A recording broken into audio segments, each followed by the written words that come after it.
All right, whiskey freaks, I got something really big today. It's huge actually.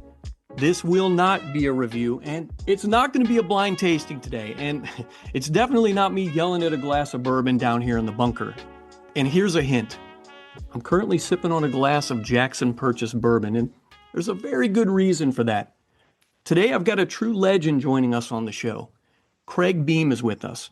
He's the master distiller at Jackson Purchase Distillery now, and before that, he spent more than 30 years at Heaven Hill, helping shape some of the most respected brands in the bourbon world. He's a seventh generation distiller who learned the craft from his grandfather Earl and his father Parker Beam, both master distillers and both inductees into the Kentucky Bourbon Hall of Fame. And if that's not enough bourbon royalty, guys, his great great great uncle was Jim Beam. And in 2025, Craig himself was inducted into the Kentucky Bourbon Hall of Fame. So, sir, Mr. Craig Beam, it is truly an honor to have you on the Blind Tasting Podcast today. Well, thank you, John, for having me. Appreciate it. And look, I know your time is valuable. I want to ask you just a little bit about the past and then dive into what y'all have going on now at Jackson Purchase Distillery, if that's okay with you. Yes, that's fine. So, I did a quick run through your CV. I probably could have gone on and on, but I think I kind of wrapped it up in a nutshell there.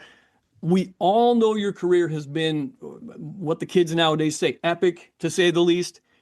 But I want to go way, way back right off the bat. And as I understand it, I did a little research here, but from what I saw, you were learning about yeast strains and whiskey and all this stuff from your grandfather, Earl, when you were like 10 years old. And my understanding is you were working alongside your dad, Parker Beam, as a kid. Right, right. But my question for you is this. When did you realize this wasn't just a family tradition, but it was something that was actually going to be your life? Yeah. Okay. Well, I'll I'll start off there and say I start off at 10 years old and I was no, my grandfather and my father, we've always had livestock. We've always had cattle. We Okay. always farmed. So ever since I was, well, I probably can go back further than 10 years old. All I helped my grandfather and my father feed the cattle, so I always heard them talk about the distillery talk Mm. all my life. Distillery talks, sometimes they get in a kind of heated argument, Dad and grandfather would sometimes about way they ought to be doing something or something at the distillery. And I mean, it's all, just it was a heated discussion, say, and one of them didn't agree with the other one, but at the end of the day, it all worked out just fine. And so, just growing up, listening to all that, and going out to the distillery with my father and grandfather over the years, really young at a young age, and just watching. They would go out and check on the weekends and the holidays to make sure the jug yeast and the cooler was okay. It was keeping everything cool, or jug yeast cool, and check the steam in the wintertime, make sure the steam was on.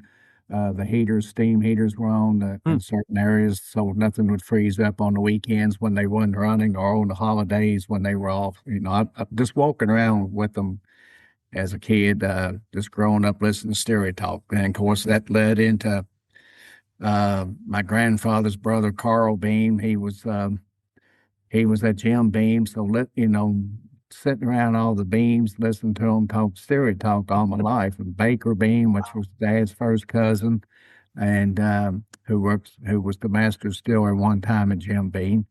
And just growing up with it all. And of course, I was always fascinated with the weather also growing up as a kid, and listening to the weather, and I always thought, well, I wouldn't mind being a meteorologist, but I didn't really want to go to a lot of schooling. So, and then, of course, having cattle, as I got older, I'd always work on cattle and give them shots, and if something had a stop in his leg or foot or whatever the reason, whatever happened, I would work on their foot and pull out. I had pulled out stobs out of a cow's foot before, pretty long, really, and help pull. Of course, naturally, from time to time, you might have to pull a calf every now and then. So I've done that and helped the veterinarian do a cesarean on a cow one time, and she couldn't have a calf. Anyway, but I thought again, I didn't want to go to all that schooling it was going to take. Yeah. So,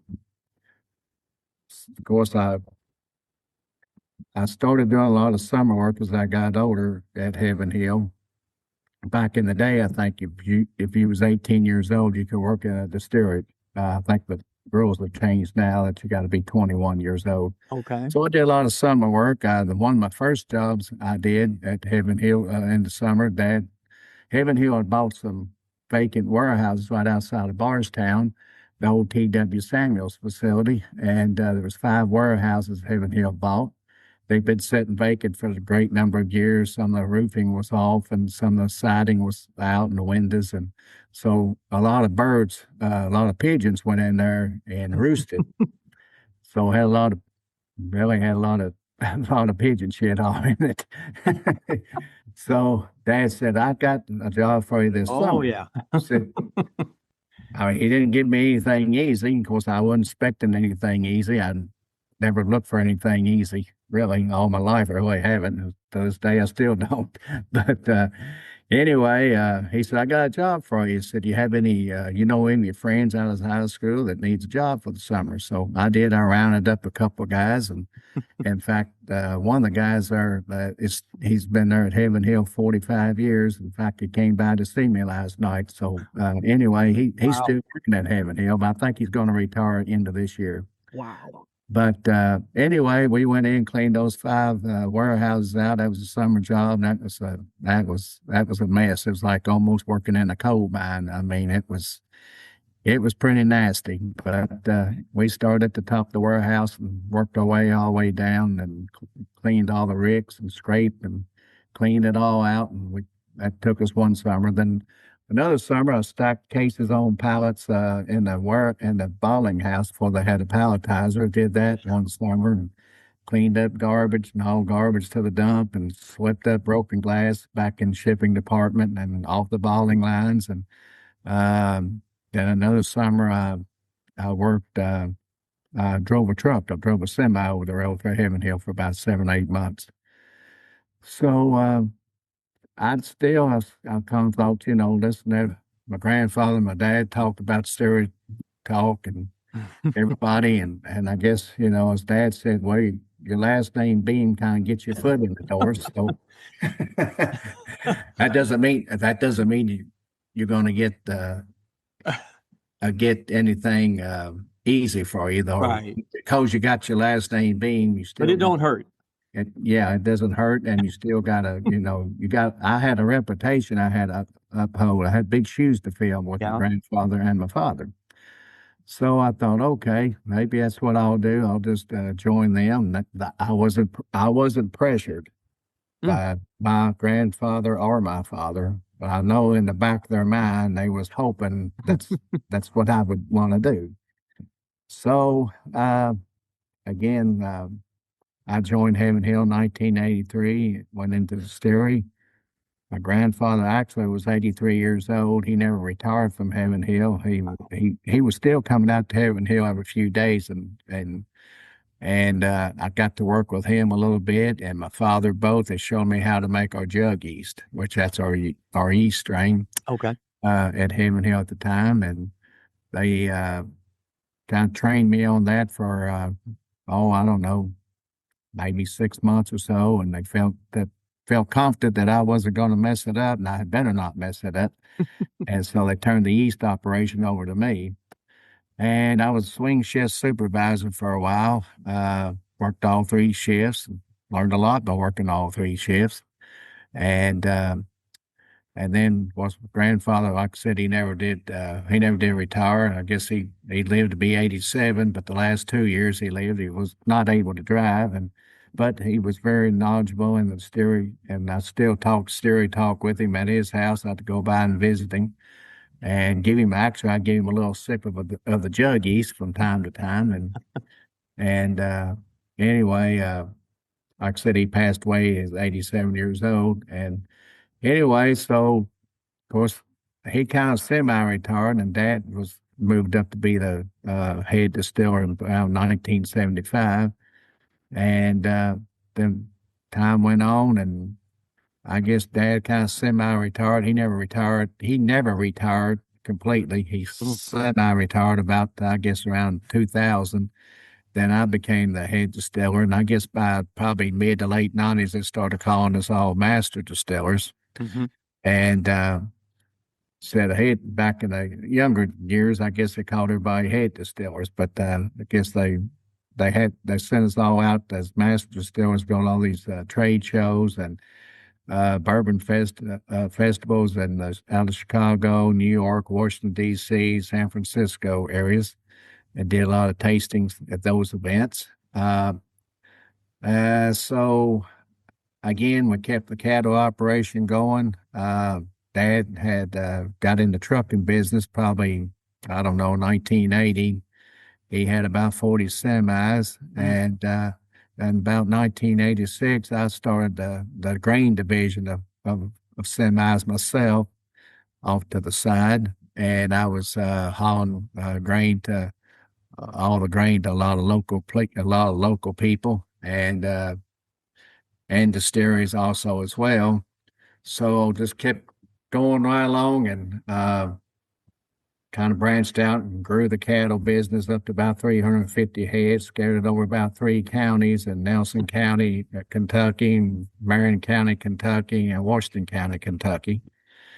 Uh, Finally, Dad, he came down got diagnosed with ALS in 2000, I believe it was 2012.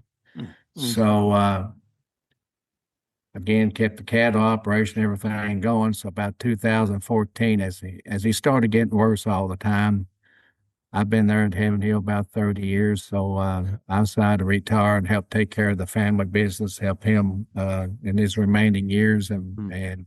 and my mother out. And I did a little consulting work for Heaven Hill, maybe a year and a half after that.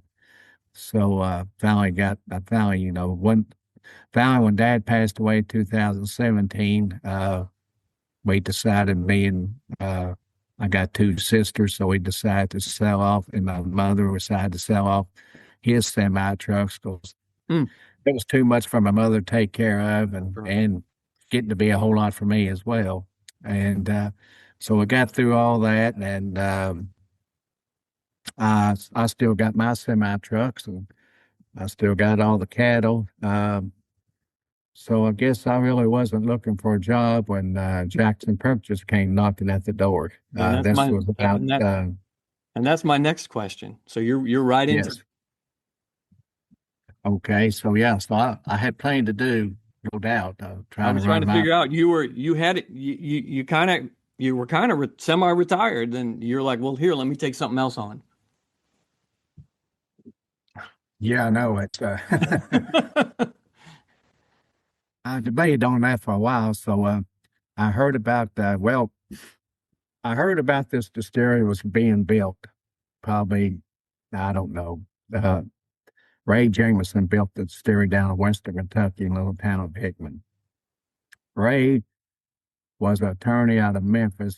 He worked with people and helped them file bankruptcies, and he helped people that was struggling. And I guess you might, I said he's not a bankrupt attorney, but he wasn't bankrupt, but he helped people bankruptcy. Right. Anyway, somehow he made his way up in Hickman there and bought 15 acres out of the middle of a cornfield. And I would run into Ray, I don't know, 10, 15 years, I guess, at the Bourbon Festival in Bardstown. And he was telling me every time he got a little bit of money, what he was doing, what his ideals were, what he was putting this little distillery together.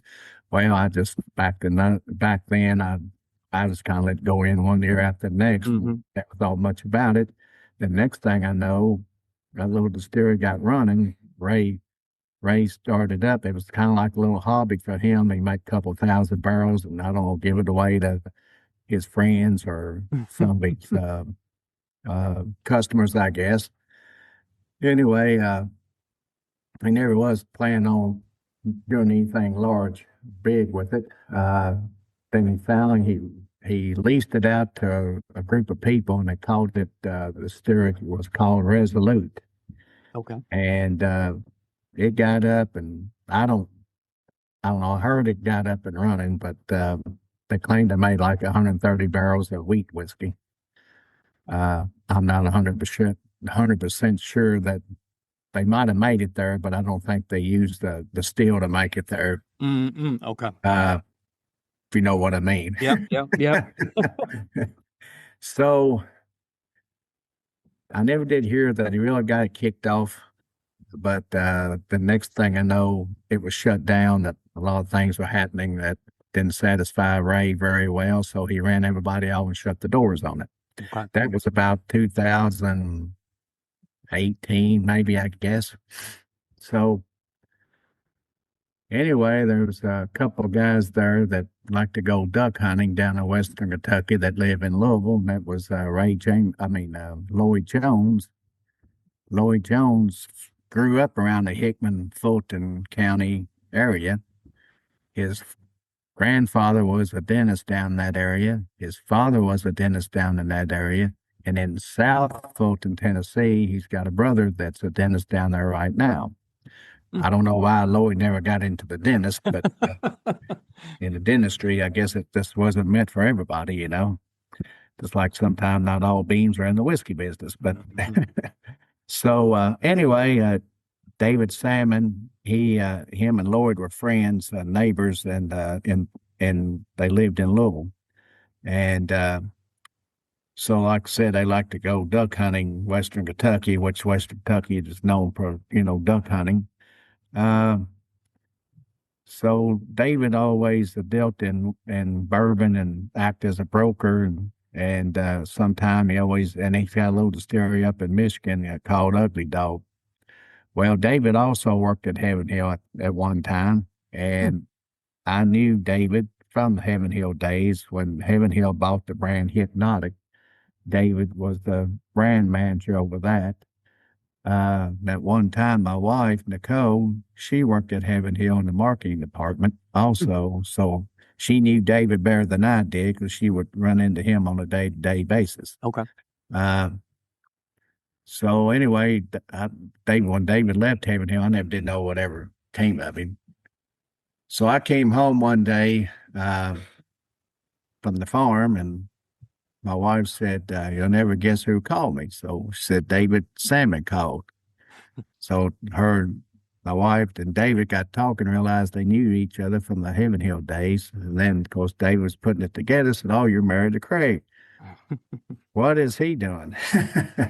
Well, So anyway, let me back up just a little bit for that.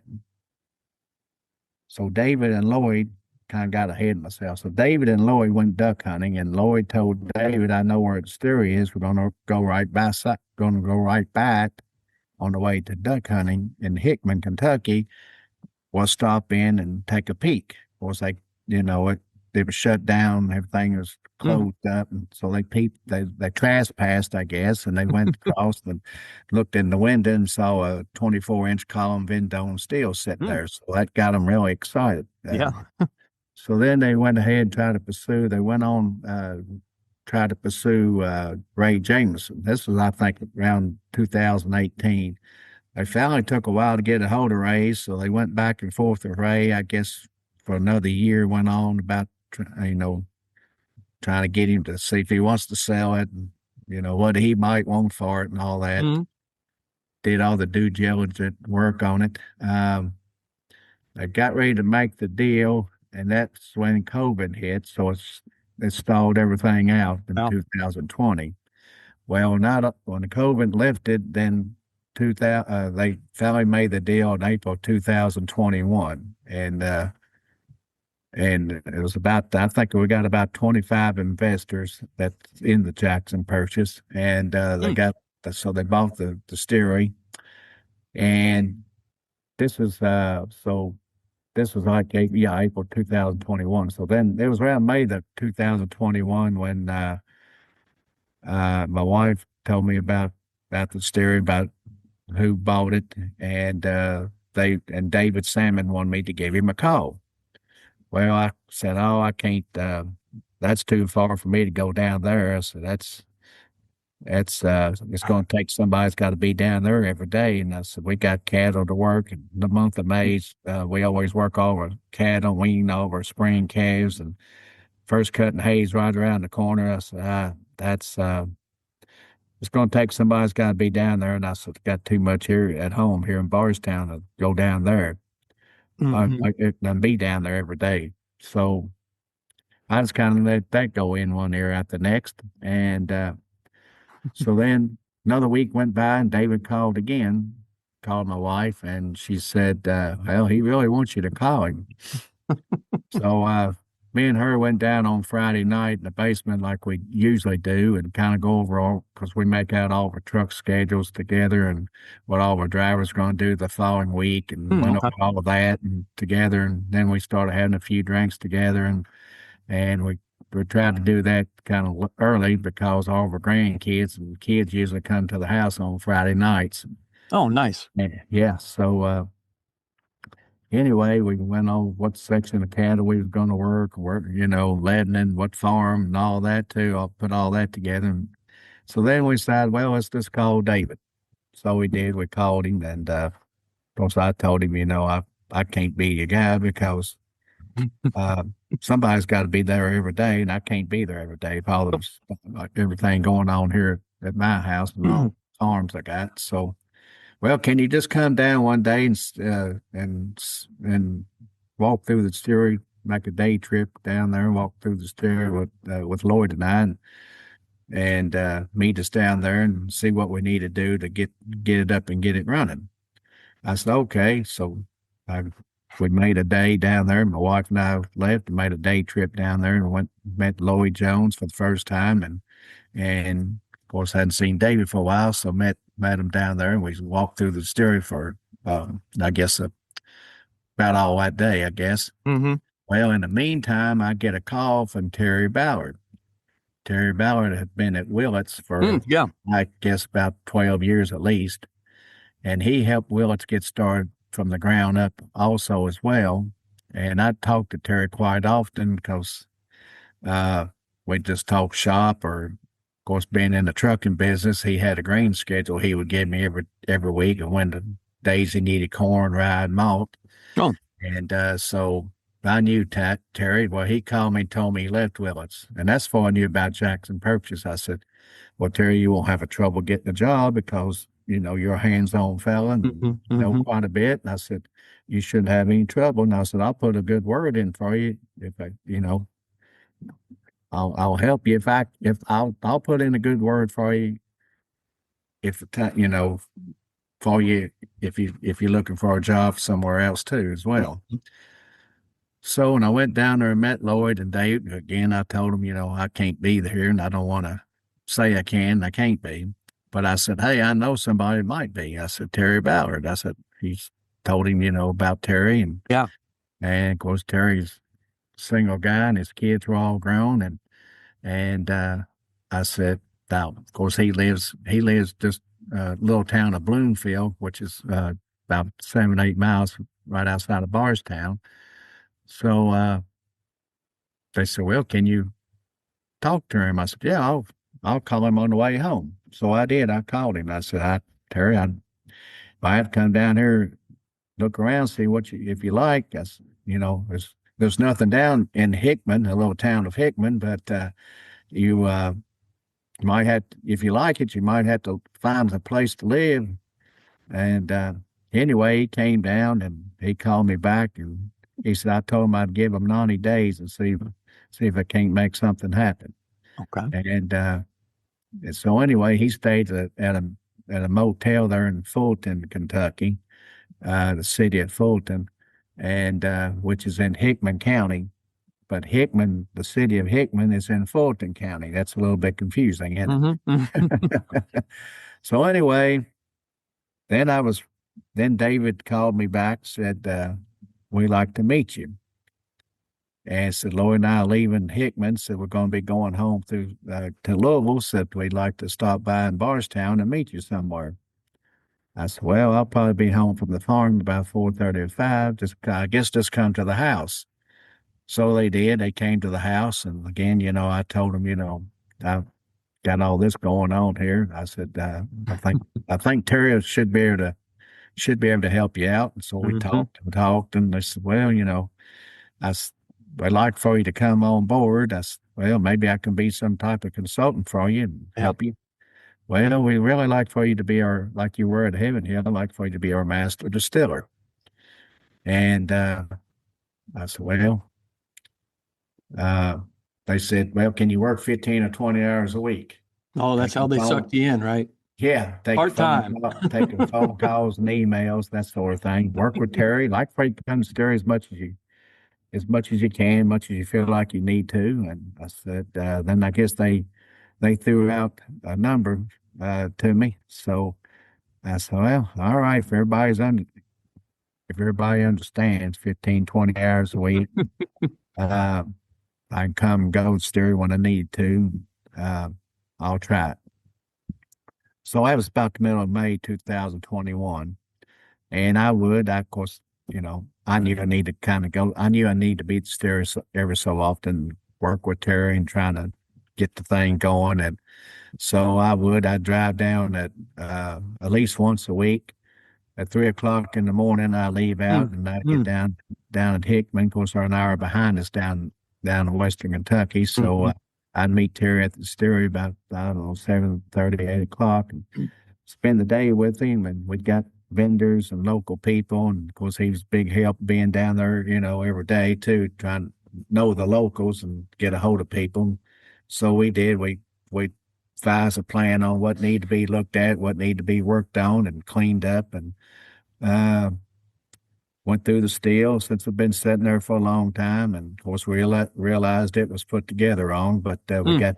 we got that figured out and put that. Of course, we had to take it all apart anyway to put Oh, new naturally. gaskets all in. So we got all that done, and by August the 1st of 2021, we made our first bottle, which our first bottle is what's out there now, Jackson Purchase. Uh, we went from a 25 barrel a day operation, and of course we're a contract distiller. Okay. We didn't go out and have to knock on anybody's door. The word of mouth got around about Terry and I and the expertise that we have. So people started coming to us, and like I said, we made 25 barrels a day. We hired a couple of people there to help us. A couple of local people we found, rounded up a couple uh, employees we got and hired. Uh, we realized that we need to expand on the operation. So by December 2021, we added 8 more fermenters, 7,500 gallon fermenters to match up with the existing ones. Uh, we had a company out of Cincinnati, Central Fabricators. They built them out of their old shop in Cincinnati, and they shipped the fermenters down there to us in Hickman. Okay. So by December 2021, we was making 50 barrels a day, running 7 days a week. Now, in the meantime, before we got up to 50 barrels, we was trying to find warehouse space in little town of Oh, Hickman. yeah. So you can imagine that was somewhat of a challenge. We went down, of course, we're 3 miles from the Mississippi River too. Yeah. Yeah. And so we went down, the Riverport had some vacant buildings. Well, we looked at those, and they was going to be too close to each other. And got to put a firewall here and firewall there. So that didn't seem to be the most logical thing. They weren't all that big either. And we were going to palletize the whiskey. Uh, so we finally, there was a warehouse made chick blue jeans back in the 90s Hmm. and stone washed jeans. And it was a 75,000 square foot building sitting there vacant with several dock doors all the way around it. Oh, And it was all stripped out, all the equipment was out. It was just sitting there in concrete, just a nice building on 15 or 17 acres, I believe. It had a water tower on it with a sprinkler system in it. Well, we had to redo the sprinkler system. But anyway, we ended up buying that warehouse. Before we bought the warehouse, we had about 8 or 10 shipping containers lined all around the stereo, sitting all around, and that's hmm. what rolling the barrels in there until we figured out what we was going to do. where we was going to Okay. put all this whiskey at. So we bought that. I don't know. We probably bought that sometime in around August of 2021. I think so. And started putting whiskey in there on pallets, 4 pallets, 5 high. So we got that actually filled up right now. Got 53,000 barrels in there right now. Wow. And we end up the distillery, the acreage that we bought there, it's 15 acres was with the distillery. So we end up buying another 15 acres that joined the distillery property. Okay. And then we started building another new distillery right beside the small one. We still wasn't making enough.